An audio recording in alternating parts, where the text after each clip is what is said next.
I'll pop a bottle off of ya, chain swinging, clang clang, and it costs a lot. Bitch, I'm always at the guala, yeah, and you. Assalamualaikum warahmatullahi wabarakatuh. Waalaikumsalam warahmatullahi Waalaikumsalam warahmatullahi wabarakatuh. Kembali lagi dengan saya Muhammad Raka Pratama di acara debat mengenai penyelesaian masalah hukum di luar pengadilan. Baiklah, di sini ada dua kelompok, yaitu kelompok 1 Farah Zafira dan Adila Rizky Maharani, dan kelompok 2 ada Muhammad Rizky dan Rian Devandra. Baiklah, saya akan mulai acara hari ini. Pertanyaan pertama, mohon didengarkan. Setuju atau tidak setujunya kalian tentang penyelesaian masalah hukum di luar pengadilan? Silakan. Baik, terima kasih Raka. Saya ingin menyampaikan argumen saya. Saya setuju dalam penyelesaian masalah hukum di luar pengadilan.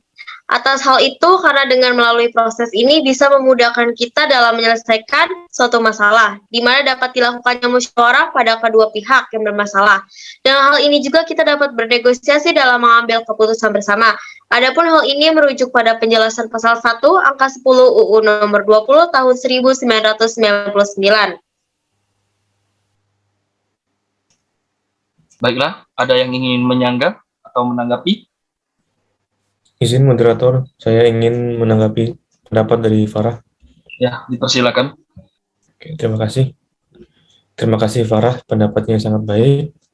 Namun saya juga akan memberikan tanggapan terkait penyelesaian masalah di luar pengadilan. Penyelesaian masalah memang bisa dilakukan di dalam ataupun di luar pengadilan. Namun kalau menurut saya lebih setuju jika penyelesaian masalah itu diselesaikan dalam pengadilan. Sebelumnya, maaf, saya akan menjelaskan sedikit tentang litigasi. Apa itu litigasi? Litigasi itu merupakan suatu istilah dalam hukum mengenai penyelesaian suatu sengketa yang dihadapi melalui jalur pengadilan. Proses tersebut melibatkan pembeberan informasi dan bukti yang terkait atas sengketa yang dipersidangkan. Gunanya itu untuk menghindari permasalahan yang tak terduga di kemudian hari. Masalah sengketa tersebut diselesaikan di bawah naungan seorang hakim. Dan proses litigasi tersebut diharapkan bisa memberikan keadilan terhadap pihak yang bersangkutan atas sengketa perkara. Dalam proses peradilan ini diperlukan juga pihak yang dapat membantu kemenangan atas sengketa perkara. Kita akan dibantu oleh sebuah firma hukum yang sangat berkompeten dan juga ahli, yaitu berisi advokat yang sangat ahli di bidangnya, yang bisa memberikan kita bantuan hukum terhadap berbagai masalah litigasi yang Anda hadapi. Sekian, terima kasih. Baiklah, ada yang ingin menyanggah atau bertanya? Saya izin menyanggah pernyataan dari Rian. Sebelumnya saya ingin bertanya, namun apa jaminannya jika pihak pengadilan bisa menyelesaikan masalahnya dengan adil? Mohon izin moderator, saya ingin menjawab pertanyaan yang diberikan oleh saudari Farah. Jika pengadilan dapat menyelesaikan suatu masalah atau konflik secara adil, maka tercapailah tujuan dibentuknya sebuah pengadilan. Pada proses yudisial, dalam penerapan undang-undang pada kasus konflik yang diadili dan dibahas, seorang hakim harus bisa menjembatani legal justice dengan moral justice guna untuk memperoleh keadilan. Keputusan hakim yang tidak mencapai suatu keadilan sama saja tidak ada gunanya bagi para pihak yang bersengketa.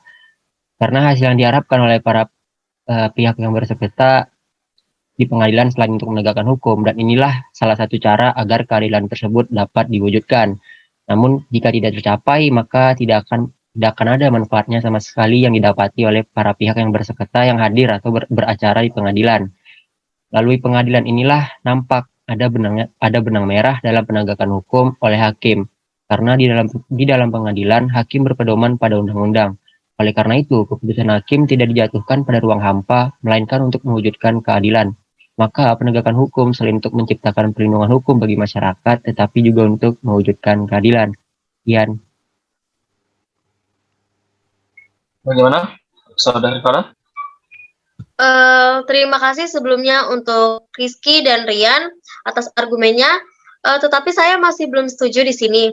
Lantas bagaimana sih tanggapan kalian pada masyarakat yang menganggap bahwa pihak pengadilan tidak memberikan keputusan kepada para pihak Oke, saya mohon izin kembali untuk menjawab pertanyaan yang diberikan oleh saudari Farah. Menurut para ahli, hukum merupakan kesatuan dalam sistem hukum.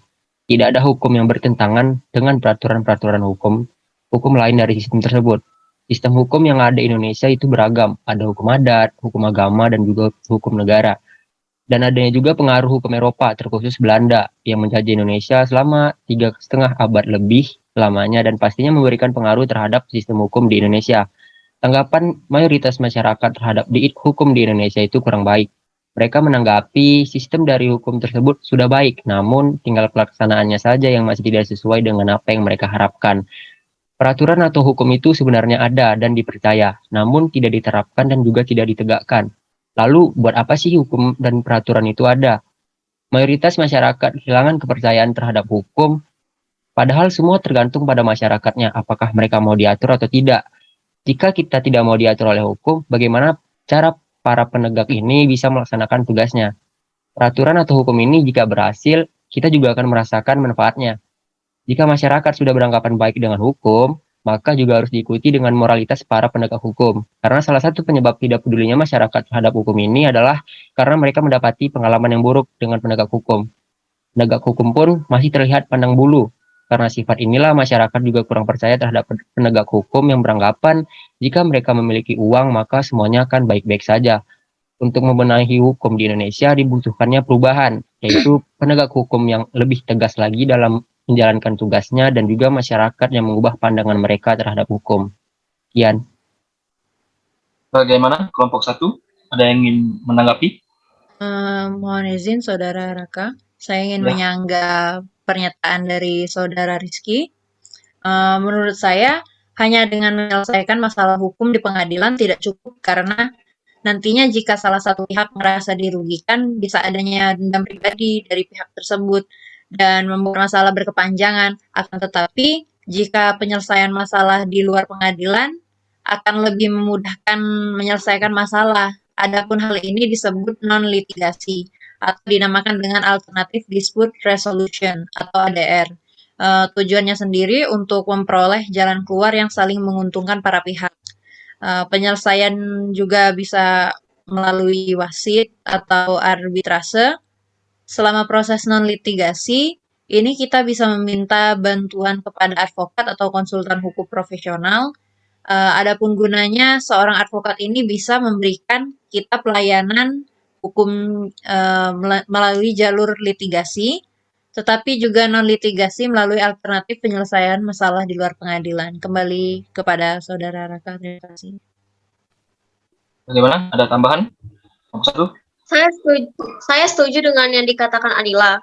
Itu benar. Selain itu, kita juga bisa menggunakan layanan konsultasi hukum Justika untuk membantu penyelesaian sengketa agar lebih lancar dan mendapatkan win-win solution. Baiklah, adakah yang masih ingin menanggapi? Sepertinya tidak ada ya. Diskusi atau debat saya cukupkan sampai di sini. Saya akan memberi kesimpulan terhadap apa yang kalian paparkan, bahwa dapat disimpulkan manfaat dan penyelesaian masalah hukum di luar pengadilan menurut Undang-Undang Nomor 2 Tahun 2004 adalah bahwa penyelesaian di luar pengadilan menggunakan waktu relatif lebih cepat, biaya lebih ringan, dan keputusan yang diambil mendekati rasa keadilan untuk kedua belah pihak, sekaligus tidak membuat masalah menjadi panjang karena penyelesaian secara kekeluargaan. Oke. Baiklah, terima kasih untuk kelompok 1 dan kelompok 2 atas partisipasinya mengikuti diskusi atau debat pada hari ini. Saya mohon maaf apabila ada kesalahan kata. Saya akhiri. Wassalamualaikum warahmatullahi wabarakatuh. Waalaikumsalam. Waalaikumsalam warahmatullahi wabarakatuh.